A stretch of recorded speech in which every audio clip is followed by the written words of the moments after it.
Hello students, welcome to my YouTube channel Avishkar knowledge point. मेरा नाम पूजा वर्मा है। मैं आपको जनरल साइंस पढ़ाऊंगी। यहाँ पर जो टॉपिक रहेंगे वो कॉम्पिटिटिव एग्जाम में आने वाले टॉपिक रहेंगे तथा इस वीडियो को 6 से 10 तक के बच्चे भी देख सकते हैं। अगर आपको साइंस कठिन लगती है तो मैं आपको बहुत ही आसान भाषा में समझाने का प्रयास करूंगी। तो चलिए, यहाँ पर मैंने पहला टॉपिक लिया है भौतिक व रासायनिक परिवर्तन। ये भौतिक व रासायनिक परिवर्तन बहुत सारे कॉम्पिटिटिव एग्जाम में पूछा जाता है। चलिए इसे शुरू करते हैं। भौतिक और रासायनिक परिवर्तन, तो सबसे पहले अपन पढ़ेंगे भौतिक परिवर्तन क्या होता है। तो चलो देखो, भौतिक परिवर्तन यानी कि ऐसा परिवर्तन जिसमें केवल उसकी भौतिक अवस्था में परिवर्तन होता है, उसके रासायनिक गुण तथा संगठन नहीं बदलते हैं। इस प्रकार के परिवर्तन को हम भौतिक परिवर्तन कहते हैं। यानी कि ऐसा परिवर्तन जो सामान्यतः केवल उसकी अवस्थाएं परिवर्तित होती हो, या उसका रंग परिवर्तन होता हो, या फिर उसकी जो सामान्य अवस्थाएं हैं वो बदलती हो, तो उस प्रकार का परिवर्तन जो है वो भौतिक परिवर्तन कहलाता है। अर्थात पदार्थ जो है एक बार बदल गया और वापस उसी रूप में आ जाता है। यानी कि एक बार उसकी अवस्था बदलती है। जैसे मान के चलिए कि कोई पदार्थ था, वो पदार्थ एक बार बदल करके किसी दूसरे पदार्थ में बदल जाता है, लेकिन वापस वो उसी में ही कन्वर्ट हो सकता है। अर्थात जो जिसकी मूल अवस्था वापस प्राप्त हो सकती है उसे हम कहते हैं भौतिक परिवर्तन। जैसे देखा जाए तो पानी है, यानी कि जल जो है वो किस फॉर्म में होता है? द्रव फॉर्म में होता है। यदि ये ठोस यानी कि बर्फ में बदल जाए, और जैसे जैसे टेम्परेचर बढ़ेगा तो बर्फ वापस किस में बदल सकती है? जल में। तो इस प्रकार में इसमें क्या हो रहा है? केवल भौतिक अवस्था बदल रही है। तो इससे हम क्या कह सकते हैं कि ये कौन सा परिवर्तन हुआ है? भौतिक परिवर्तन हुआ है। भौतिक परिवर्तन के सामान्यतः कुछ गुण हैं। जैसे पदार्थ के भौतिक गुण मैंने बताया कि उसके आयतन बदल सकता है, उसकी अवस्थाएं बदल सकती है। अवस्थाएं कितनी हो गई? एक होती है ठोस, दूसरी होती है द्रव, तीसरी होती है गैस। उसके तापमान में परिवर्तन हो सकता है, उसका दाब बदल सकता है, उसका घनत्व बदल सकता है, या फिर उसके रंग में परिवर्तन हो सकता है। दूसरी बात करते हैं, पदार्थ के रासायनिक गुण तथा संगठन नहीं बदलते हैं। इनमें किसी भी प्रकार का परिवर्तन नहीं होता है। इसकी संरचना क्या होती है? H2O। बर्फ की भी क्या रहेगी? H2O। ठीक है। यह परिवर्तन उत्क्रमणीय होता है। अर्थात जिस यानी कि जो भी अभिकारक है वो किस में बदल सकता है? उत्पाद में। और उत्पाद वापस किस में बदल सकता है? अभिकारक में। यानी कि कोई अभिक्रिया हो रही है तो वो वापस उसी रूप में आ जाता है, या वो पदार्थ मूल रूप में आ जाता है, तो उसे हम क्या कहते हैं? उत्क्रमणीय अभिक्रिया कहते हैं। यह परिवर्तन अस्थायी होता है, मतलब कुछ समय के लिए होता है, पूर्ण रूप से नहीं बदलता है। यानी कि एक बार हो गया, उस रूप में वापस लौट सकता है। इसका मतलब क्या हुआ कि अस्थायी है। नेक्स्ट पॉइंट जो है, इस परिवर्तन में कोई नया पदार्थ नहीं बनता है। यानी कि जिसके रासायनिक गुण अलग हो, जिसकी विशेषताएं अलग हो, जो वास्तव में अलग ही पदार्थ हो, इस तरीके का कोई पदार्थ नहीं बनता है। जैसे अपन दूध को जमाते हैं तो दही बन जाता है। दूध और दही में बिल्कुल अंतर होता है। दही क्या है? नया पदार्थ है। तो ये इस तरीके का इस परिवर्तन के अंदर पदार्थ नहीं बनता। चलिए भौतिक परिवर्तन के कुछ उदाहरण करते हैं, जिससे आपको और आसान भाषा में ये समझ आएगा। सबसे पहले बात करते हैं जल की अवस्था के परिवर्तन का। यानी कि जल की जो अवस्था परिवर्तन होता है वो एक भौतिक परिवर्तन है। उसमें जल के ना तो रासायनिक गुण बदलते हैं, ना उसका रासायनिक संगठन बदलता है, दोनों समान रहते हैं। जैसे जल किस फॉर्म में पाया जाता है? द्रव रूप में पाया जाता है। यदि हम इसका टेम्परेचर कम कर देते हैं तो वह ठोस में बदल जाता है, जिसे हम बर्फ के नाम से जानते हैं। इसी तरीके से यदि जल को हीट किया जाता है, गर्म किया जाता है, तो वह वाष्प में बदल जाता है। और जो गैसीय फॉर्म होती है, यदि इस वाष्प को वापस किसमें किया जाए, ठंडा किया जाए, तो वह किसमें बदल जाएगा, जल के अंदर वापस परिवर्तित होती है। इसी तरीके से ठोस पदार्थ यानी कि बर्फ का जो तापमान जो है वो बढ़ा दिया जाए तो वह किसमें बदल जाएगी, जल में बदल जाएगी। यानी कि जो जल का अवस्था परिवर्तन है वो भौतिक परिवर्तन है। इसी तरीके से मोम का पिघलना, यदि मोमबत्ती जल रही है तो मोम धीरे धीरे पिघलता है, उस मोम का वापस उपयोग करके हम वापस मोमबत्ती का निर्माण कर सकते हैं। तो मोम का पिघलना भौतिक परिवर्तन है।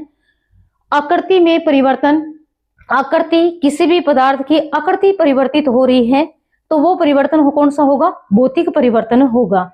सोने, लोहे या एल्यूमिनियम का पिघलना, यानी कि जो सोने है या लोहा है या एल्यूमिनियम है, इनसे विभिन्न प्रकार के पदार्थ बनाए जाते हैं, तो इनको गर्म किया जाता है।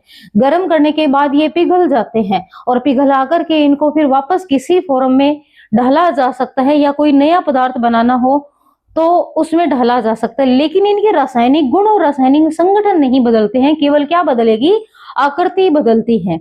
यानी कि कोई सोने की जो बिस्कुट थे उससे अपन ने कोई आभूषण बनाए हैं तो तपा करके हम उससे आभूषण बना लेंगे, लेकिन सोना है वो एक्चुअल में सोना ही रहेगा। सोने का अगर मैं प्रतीक की बात करूं तो क्या होगा, Au। लोहे को क्या बोलते हैं, आयरन, यानी कि प्रतीक क्या होता है, Fe। एल्यूमिनियम का प्रतीक जो होता है वो Al होता है।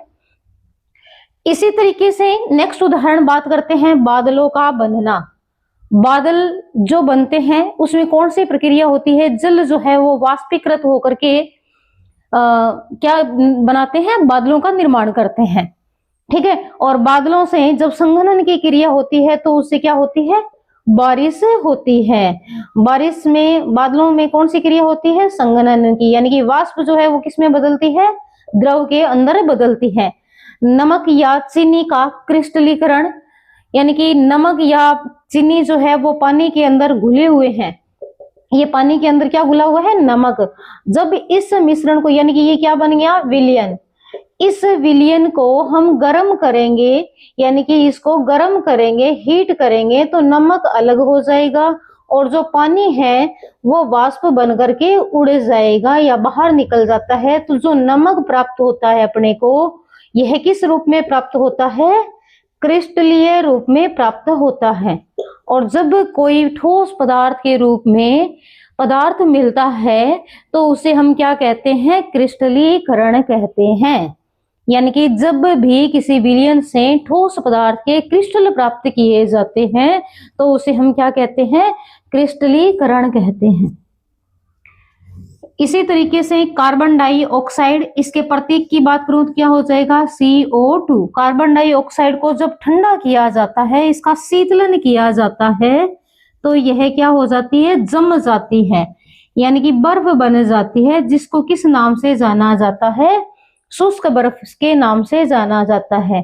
तो यहाँ पर भी कार्बन डाइऑक्साइड का जो संगठन है वो नहीं बदलता है, केवल अवस्था बदलती है। संघनन, जब वाष्प से उसको ठंडा करके द्रव प्राप्त किया जाता है तो उसे हम क्या कहते हैं, संघनन कहते हैं। जैसे ये जो प्रक्रिया है, यानी कि वाष्प से जल जो प्राप्त होगा वो कौन सी क्रिया कहलाती है, संघनन कहलाती है। ये भी किसके अंदर आता है, एक भौतिक परिवर्तन है।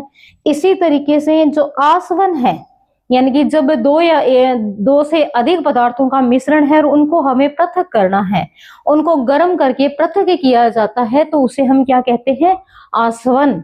यानी कि जब दो पदार्थों के मिश्रण को हीट करके उन्हें भाप के रूप में अलग किया जाता है तो उसे हम क्या कहते हैं, आसवन।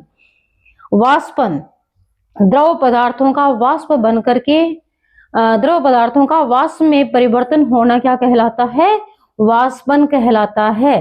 द्रव पदार्थों का वाष्प में बदलना क्या कहलाता है, वाष्पन। इसी वाष्पन के द्वारा किसका निर्माण होता है, बादलों का निर्माण होता है। ऊर्ध्वपातन, यानी कि ऐसी प्रक्रिया जिसमें ठोस पदार्थ जो है वो गर्म करने पर सीधे ही गैस में बदल जाते हैं, यानी कि गैसीय अवस्था में बदल जाते हैं, वो प्रक्रिया ऊर्ध्वपातन कहलाती है। जैसे इसके उदाहरण रहेंगे, कपूर है, नेफ्थलीन है, इनको गर्म किया जाता है तो वो किस में बदल जाती है, गैस के अंदर बदल जाती है। और आप सबने देखी भी होगी, ज्यादातर अपने घरों में जो कपड़े वगैरह है वो स्टोरेज करने के लिए रखते हैं, तो उसके अंदर छोटी छोटी गोलियां डाली जाती हैं। वो कपूर की गोलियों के नाम से अपन खरीद के लाते हैं, उन कपूर की गोलियों को रखते हैं। वो कपूर की गोलियां क्या हो जाती है, धीरे धीरे धीरे धीरे ऊर्ध्वपातित होती रहती है और अपने को कभी भी आपने देखा होगा तो मिलती नहीं।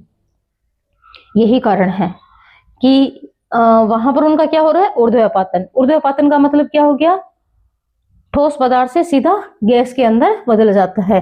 तो ये अपना था भौतिक परिवर्तन, यानी कि ऐसा परिवर्तन जिसकी केवल अवस्था में परिवर्तन होता है, उसके रासायनिक गुण, रासायनिक संगठन नहीं बदलते हैं। तथा एक चीज और रहेगी कि ये परिवर्तन जो होता है वो उत्क्रमणीय होता है, यानी कि पदार्थ जो है वो मूल रूप में वापस लौट आता है। इसके कुछ उदाहरण हैं यहाँ पर। इन सभी उदाहरणों में यानी कि अवस्था परिवर्तन हो रहा है, इनका मूल रूप नहीं बदल रहा। ठीक है, इसके अलावा यहाँ पर आप नोट कर सकते हो तो ठीक है, नहीं मेरा एक चैनल है टेलीग्राम का, अब इसका नॉलेज पॉइंट के नाम से, वहां पर इन नोट्स की आपको पीडीएफ जो है वो मिल जाएगी। तो आप उस टेलीग्राम चैनल को ज्वाइन करके वहां से पीडीएफ जो है वो डाउनलोड कर सकते हो या आप लिख सकते हो, एज यू विश। आगे चलते हैं, अपना दूसरा आगे है रासायनिक परिवर्तन। भौतिक परिवर्तन मेरे ख्याल से समझ आया होगा। रासायनिक परिवर्तन यानी कि पदार्थ में होने वाला वह परिवर्तन जिसमें उस पदार्थ के रासायनिक गुण और उसका संगठन दोनों बदल जाते हैं। यानी कि पदार्थ की मूल संरचना जो है वो बदल जाती है। एक बार हो गया तो वापस नहीं होता। इस प्रकार का जो परिवर्तन होता है उसे हम कहते हैं रासायनिक परिवर्तन।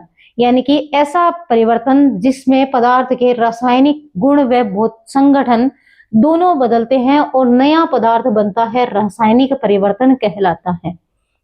ये परिवर्तन एक बार हो जाता है, हो गया, वापस नहीं चेंज हो सकता।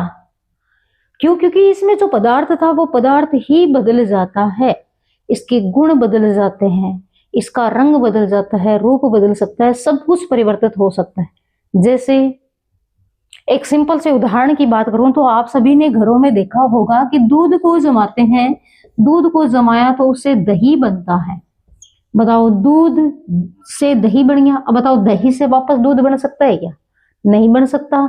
तो इसका मतलब क्या है कि ये परिवर्तन कैसा है, स्थायी है। एक बार हो गया, हो गया। पदार्थ कैसा मिल रहा है, नया बन रहा है, नया पदार्थ प्राप्त हो रहा है। तो इसका मतलब ये परिवर्तन कौन सा है, रासायनिक परिवर्तन है। जो पदार्थ एक बार बन गया वो वापस रिपीट नहीं होता है। जैसे इसके कुछ गुणों की बात करते हैं, इसके रासायनिक संगठन व गुण बदलते हैं। यानी कि मूल पदार्थ जो है वो आपको कैसा मिलेगा, भिन्न मिलता है, उसके सारे गुण आपको डिफरेंट मिलेंगे। यह परिवर्तन अनुत्क्रमणीय होता है। यह परिवर्तन कभी भी वापस मूल पदार्थ आपको नहीं प्राप्त होगा। कभी जो पदार्थ बन गया उससे वापस कभी सेम पदार्थ प्राप्त नहीं होता है। इसका मतलब ये परिवर्तन कैसा हुआ, स्थायी हुआ।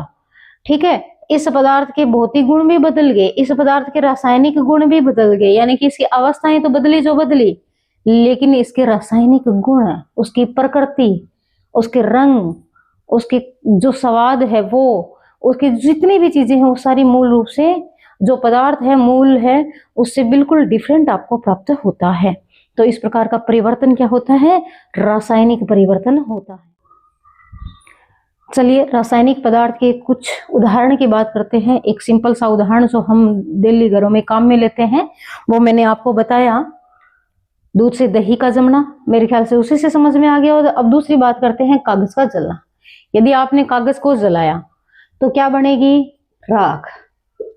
इस राख से वापस कागज बन सकता है, नहीं बन सकता। इसके भौतिक और रासायनिक गुण दोनों परिवर्तन हो रहे हैं।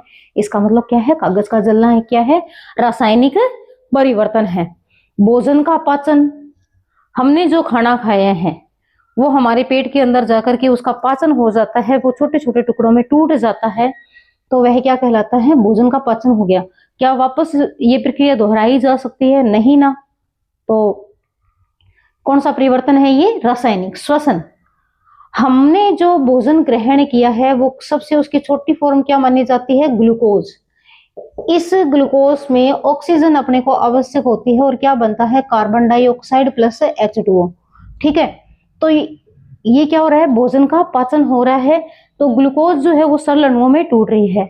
ठीक है, श्वसन जो प्रक्रिया है वो भी कैसी है? रासायनिक परिवर्तन की प्रक्रिया है, अर्थात जो भोजन का पाचन हुआ है श्वसन के फलस्वरूप, क्या उससे वापस ऑक्सीजन रिमूव हो सकती है? नहीं ना, तो श्वसन भी वही है। मैग्नीशियम के फीते का जलना, मैग्नीशियम का प्रतीक होता है Mg, किसकी उपस्थिति में जलते हैं? ऑक्सीजन। आग जो जलने की प्रक्रिया है वो वास्तविक रूप से ऑक्सीजन की उपस्थिति में ही होती है। क्या बनता है? Magnesium oxide. एक रासायनिक पदार्थ है, ब्लैक कलर का बनता है, क्या इससे वापस ये प्रक्रिया हो सकती है? नहीं। तो मैग्नीशियम का फीते का जलना भी किस प्रकार की अभिक्रिया है? एक रासायनिक परिवर्तन है। लोहे पर जंग लगना, लोहा आपने देखा भी होगा, घरों में जंग लग जाता है, उस जंग लगने की प्रक्रिया जो है वो क्या है? रासायनिक परिवर्तन है। क्या जंग उतारते हम वापस वैसा ही लोहा दिखाई देता है जो अपन ने शुरू में काम में लिया था? नहीं ना। तो जैसे मान के चलो लोहे का प्रतीक Fe है, वायु और नमी की उपस्थिति में, वायु और नमी की उपस्थिति में क्या क्रिया करके क्या बनाता है? फेरिक ऑक्साइड बनाता है, फेरिक ऑक्साइड बनाता है। ठीक है, तो ये क्या है? इसको क्या कहते हैं? जंग, या साइंस की भाषा में इसे कहा जाता है संक्षारण। और जो लोहा है ना, इस लोहे से इस जंग का भार जो होता है वो हमेशा ज्यादा होता है। दहन अभिक्रिया, हम खाना पकाते हैं, लकड़ियों को जलाते हैं, गैस जलाते हैं, LPG है, CNG है, पेट्रोल है, इन सब की जो दहन प्रक्रिया होती है, यानी कि कार्बन होता है इन सब के अंदर। ठीक है, और वायु की उपस्थिति में जल करके क्या बनाती है? कार्बन डाइऑक्साइड का निर्माण करती है। तो जो दहन अभिक्रिया है वो भी क्या है? एक रासायनिक परिवर्तन की अभिक्रिया है। मोम का पिघलना, ये थोड़ा इंपॉर्टेंट है, क्योंकि मोम का पिघलना भौतिक और रासायनिक दोनों प्रकार का परिवर्तन है। भौतिक परिवर्तन तो मैंने आपको बताया ही था कि मोम जो है वो कुछ हिस्सा जो है वो काम में आ जाता है। रासायनिक परिवर्तन, इसमें धागा जो है वो जलता रहता है, साथ में कुछ मात्रा जो है जो नमी की होती है वो भी इसके साथ में डिस्ट्रॉय हो जाती है।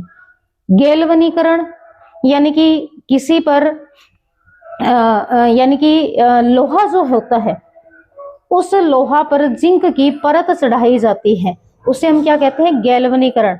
और इस प्रक्रिया को एक दूसरा नाम और भी दिया जाता है जिसे कहा जाता है यसद लेपन। उसे क्या कहा जाता है? यसद लेपन कहा जाता है। तो बच्चों देखिए कि अपन ने बेसिक रासायनिक परिवर्तन के कुछ उदाहरण देखे हैं, मैंने और भी बहुत सारे उदाहरण हैं डाले हुए हैं जो आप अविष्का नॉलेज पॉइंट जो टेलीग्राम का चैनल है मेरा, वहां से आप PDF डाउनलोड कर सकते हो।